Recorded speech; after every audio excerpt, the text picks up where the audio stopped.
साथियों, calendar questions की एक ऐसा टाइप है जो बार बार परीक्षाओं में पूछा जाता है, जिसको आप रिपीटेशन ऑफ कैलेंडर बोलते हैं। तो कुछ सेकंडों में आप सॉल्व कर सकते हैं, ध्यान पूर्वक आप बोर्ड पे देखेंगे। जैसे एक हमारे पास होता है साधारण वर्ष, साधारण वर्ष जिसमें फरवरी महीना 28 दिन का आता है या उसमें 365 दिन होते हैं। तो वो कैलेंडर कब रिपीट होगा? वो या तो अपना 11 साल में रिपीट होगा 90%। अगर वो 11 साल में रिपीट नहीं होता है ना, तो वो फिर 6 साल में रिपीट होगा, 6 साल में वो रिपीट होगा। ये 11 साल में कब होगा और 6 में कब होगा, ध्यान से समझना। जब आप किसी साधारण वर्ष में 11 जोड़ें, तो सबसे पहले हम उसमें 11 जोड़ेंगे। 11 जोड़ने पे अगर वो लीप वर्ष बन जाता है ना, तो फिर हम उसमें 6 जोड़ेंगे। और लीप वर्ष है हमारा, वो हमेशा 28 साल में रिपीट होगा। इसमें कोई नहीं, कोई भी लीप वर्ष आएगा तो 28 साल में रिपीट हो जाएगा। तो साधारण वर्ष है वो साधारण वर्ष में रिपीट होता है, और लीप वर्ष है वो लीप वर्ष में रिपीट होता है। कुछ परीक्षाओं में क्वेश्चन आए हुए हैं, वो हम देखेंगे। ध्यान से पहला क्वेश्चन पढ़िए। इनने बोला है 1990 का कैलेंडर किस वर्ष के समान है। हमने कहा था ये कौन सा वर्ष है, आप बोलोगे साधारण वर्ष। तो इसमें कितने जोड़ेंगे? पहले 11 हमने जैसे ही इसमें जोड़े तो ये आ गया 2001। 2001 ये भी साधारण है, ये भी साधारण है, तो बिल्कुल रिपीट हो जाएगा। तो इसका आंसर आ जाएगा 2001। अगला क्वेश्चन देखेंगे। अगला लिखा है कि 2019 का कैलेंडर किस वर्ष समान होगा।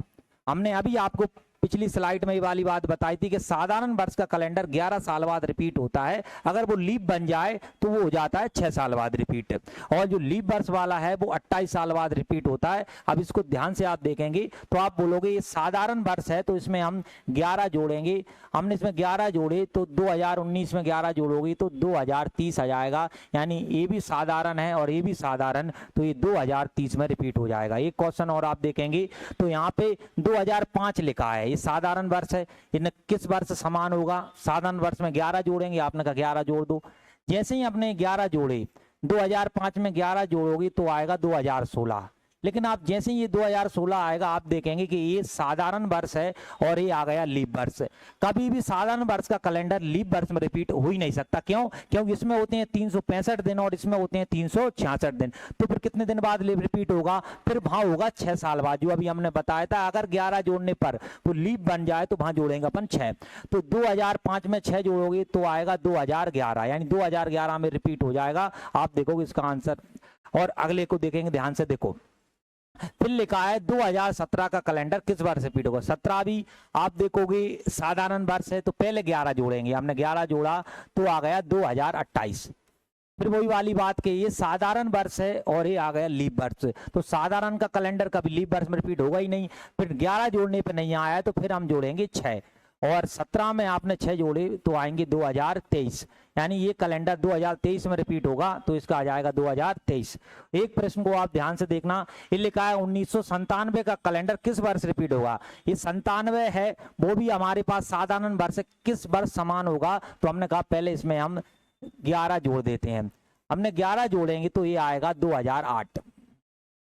2008 में ये वाला आप बोलोगे सर ये वाला ऊपर का साधारण वर्ष है, नीचे वाला लीप वर्ष है, तो इस वर्ष रिपीट होगा ही नहीं। तो फिर हम कितने जोड़ेंगे? 6। हम इसमें 6 जैसे ही जोड़े तो आप बोलोगे सर 2003 आ जाएगा। 2003 में क्या हो जाएगा? रिपीट। तो इसका आंसर आ जाएगा 2003। तो एक बात आपको बड़े ध्यान रखना है कि जो साधारण वर्ष का कैलेंडर होता है वो या तो 11 साल में रिपीट होता है, 99% वो 11 साल में रिपीट होता है। आपको 11 जोड़ना है, लेकिन 11 जोड़ने पर अगर कभी वो लीप बन जाए तो वहां कितना जोड़ना है? 6। और जो लीप वर्ष का कैलेंडर है वो हमेशा 28 साल बाद रिपीट होता है। तो इस प्रकार की रील देखने के लिए आप हमारे चैनल को फॉलो करें।